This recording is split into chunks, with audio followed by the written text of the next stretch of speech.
Why the skin around your nails peels. You're sitting, minding your own business. You're trying to look like you have your life together.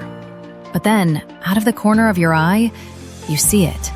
A tiny, jagged piece of skin standing straight up next to your nail. It looks like a loose thread on a sweater. And even though you know it's going to hurt, even though you know it might bleed, you have this overwhelming, almost primal urge to just pull it.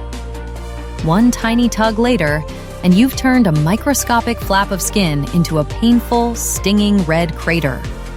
Now you're hiding your hand under the table, praying it doesn't start bleeding on your paperwork. Why does the skin around our nails lift like that in the first place? And more importantly, why is our brain so obsessed with making the problem 10 times worse? In our last few videos, we've been breaking down brain glitches, from why you bite your nails when you're stressed to why your mind goes blank in an interview. Well, peeling and picking at your skin is actually the sister habit to nail biting.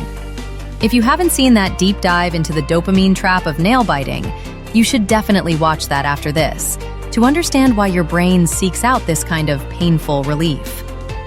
Physically, those little flaps are usually hangnails. But here is the science. The skin around your nail bed, called the perineum, is unique.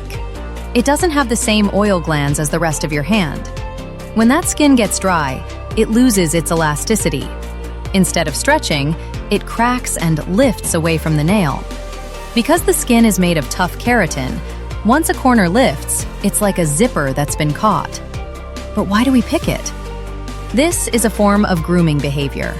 When your brain senses an irregularity on your body, a bump, a rough edge, or a flap of skin, your somatosensory cortex sends an alert.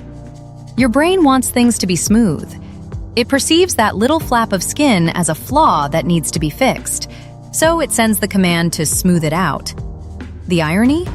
By trying to smooth the skin by pulling it, you end up tearing deeper layers of live tissue, causing more inflammation and, you guessed it, more rough edges to pick at later. It's a never-ending cycle of your brain trying to fix you into a bloody mess. The fix? It's boring, but it works. Hydration. If the skin is hydrated, it stays flexible and won't lift into a zipper. Keep a cuticle oil pen in your pocket. It's the only way to silence that pick-me signal from your brain. And if you want to understand the weird biology behind your most annoying habits, hit subscribe and join the community.